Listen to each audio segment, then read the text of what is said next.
This episode is brought to you by Google Gemini. With the Gemini app, you can talk live and have a real-time conversation with an AI assistant. It's great for all kinds of things, like if you want to practice for an upcoming interview, ask for advice on things to do in a new city, or brainstorm creative ideas. And by the way, this script was actually read by Gemini. Download the Gemini app for iOS and Android today. Must be 18 plus to use Gemini Live.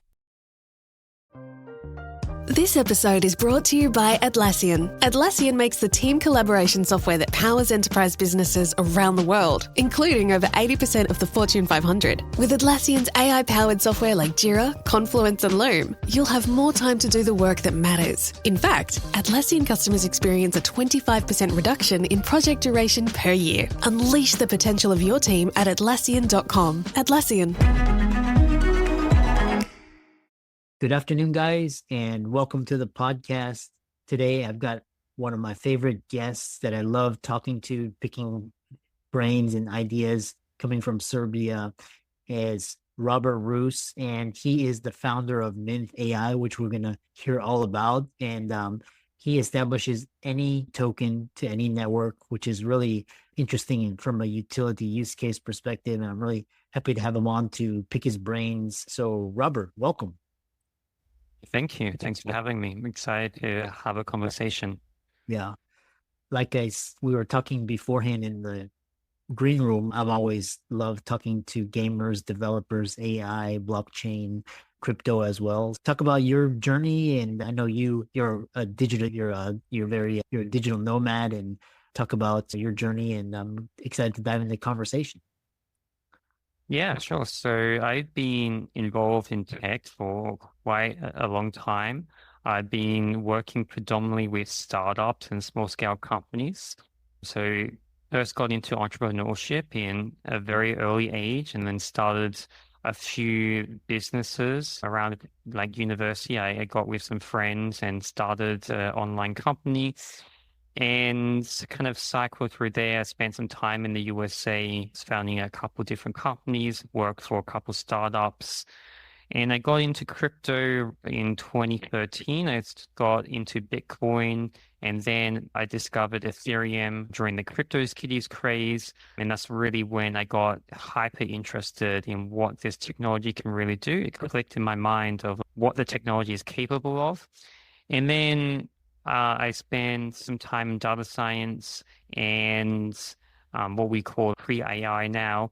And for the last few years, I've been building protocols on blockchains. And currently, I am the founder of Mynth, and that is a cross-chain protocol. So my goal here is really just to bring interoperability and make blockchain and networks in general just one big happy ecosystem that can connect no matter where you are. So that's my background in a short summary.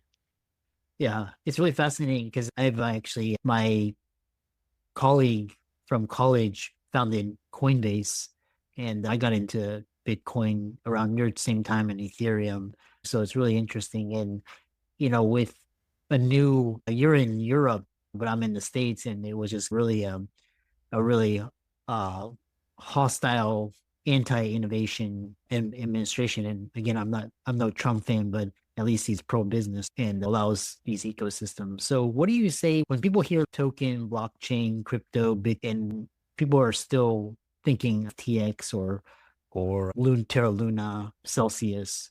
How do you position yourself to address these types of negative stereotypes? That's been like a problem for quite a long time. It's quite interesting because it's the same arguments back in 2013 as we are in like 2024 coming into 2025. And it's always the same things come up, like it's a scam and it's a pyramid scheme and you're going to lose all your money and Bitcoin's going to go to zero. And I first bought Bitcoin at $30. And back then, people were like, oh, this is a scam. Like, it's going to go to zero. And then it hit $100. And again, it's going to hit zero.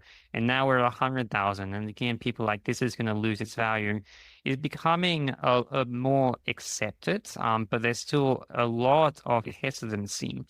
And I think a big problem is like people look at crypto as this like money-making vehicle rather than looking at crypto for the technology aspect. And when you look at it from a technology aspect, it's really like other technologies that we have, like the internet and just software in general, where we use this technology to build other products on top.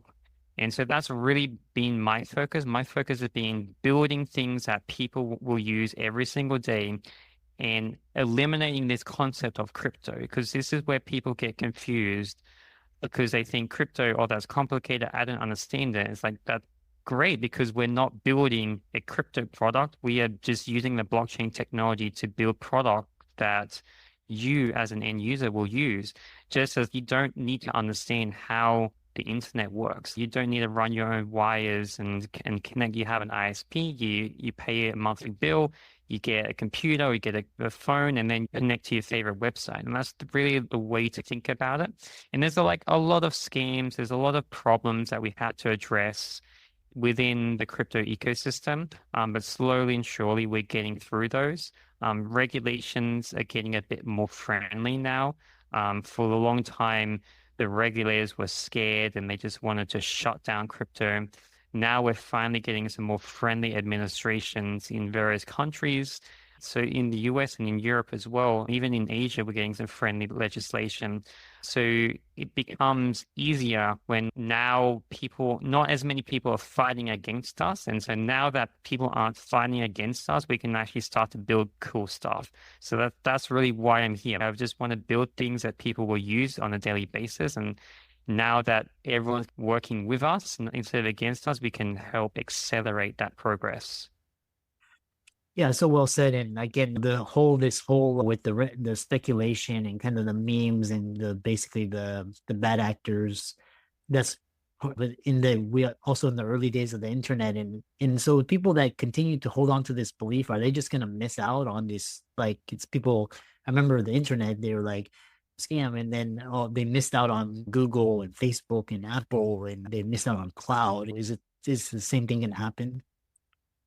It really depends on what your goal is, right? So if you're coming up from this from an investment perspective, where your goal is to like make money and get in early, and you're not in crypto at this stage of the game, like absolutely you're going to miss out. Like that's just no brainer at this stage. You should have been investing, a while ago. But having said that, like it's like the stock market, right? Where it was better to get into the stock market 10 years ago, but the next best time is today. And there's going to be crashes, of course. Like it's best not to try and think about timing the market because you're never going to get that 100% right.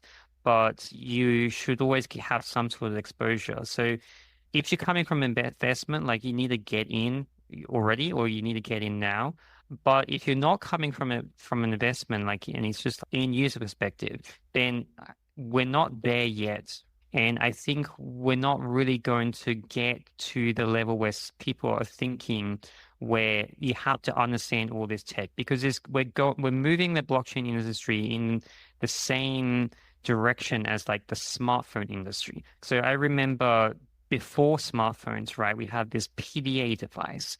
And you could have said, oh, like you need to get into this or you're going to miss out. That wasn't the case, right? Because these were terrible, absolutely terrible. Like you couldn't do anything with them. And it wasn't until the iPhone 3 where the introduction of an app came in, and that just changed the game. And now a phone is just like second nature. And you just expected to have a phone and you can't really live without a phone.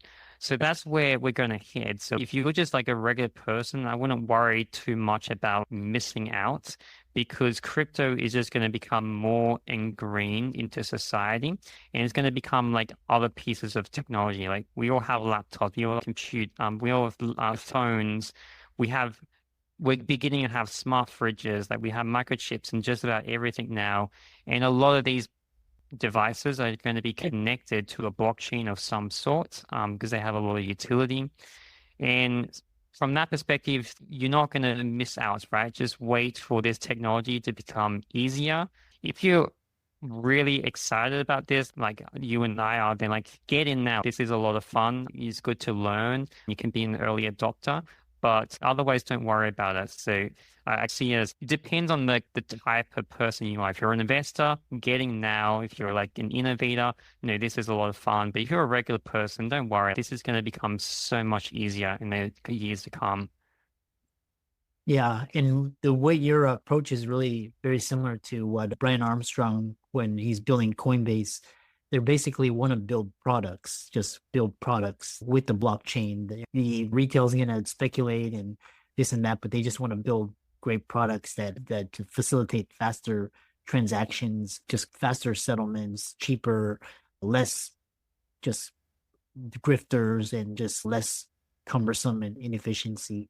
Which is really interesting, is there's so many avenues to talk about, because there's financial empowerment and you talk about decentralization and stable coins. One thing I have to, because you mentioned you got into Bitcoin and Ethereum. What are your thoughts on what are your thoughts on, for example, Solana versus Ripple? I'm just curious.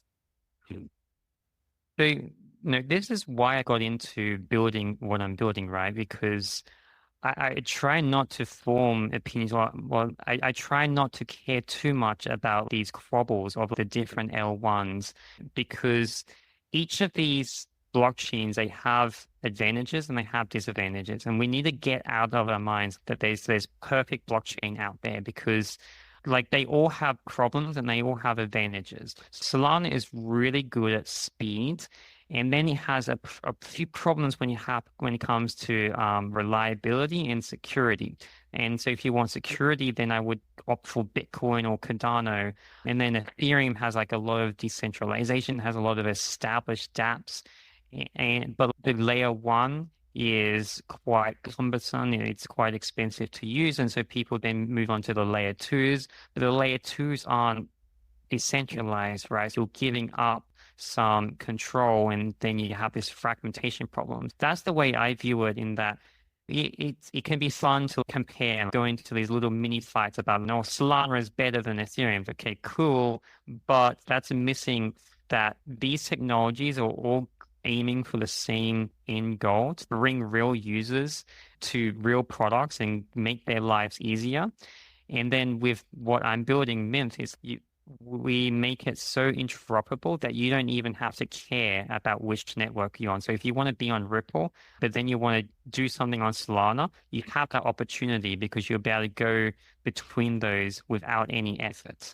So that's how I view it. I want us to move towards a world where these technologies are living in harmony with each other. And we're going to be using all of them. It's not going to be a one winner takes all. It's going to be a few major players that are very popular, and we're going to have this interoperability layer that is running on top that connects everything, so that from a user's perspective, you're not even going to think, right? So like my end vision for Mynth is you have an app and you have a balance, and I have this much money in my app. And then you don't even think, is this Solana? Is this Cardano? Is this Ripple? You don't care, right? Why would you care? As an end user, let the developers and the technical people care about the technicalities, and you just have a balance, right? It's then we're just like abstracting it so that we find like the best route, the best security, best decentralization. So we try and give you the best product offering that we can. Uh-huh. And so where is Mynth AI is in all of this? Is it partnering with like Binance or Coinbase, and where is it in terms of funding? Is it still like bootstrapped, or is it angel or seed? Talk about that. Yeah. So the way to think of Mynth is that it's more of a competitor to the centralized exchanges like Coinbase and Binance, where it's the same type of concept where you as a user want to have a way to move or swap around your different tokens to the different networks.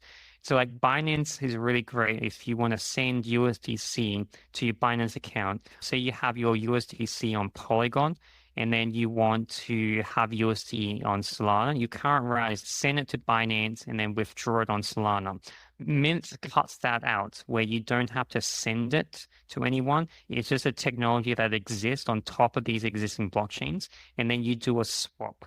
And this swap takes a couple of seconds, and you go from Polygon to Solana. So that is Mynth. So that's what we have built and that's what we have live on mainnet. Where we're at as a project is we're in this like seed stage where it's be predominantly the founders that have like myself and the other founders who have put up the capital to bootstrap this.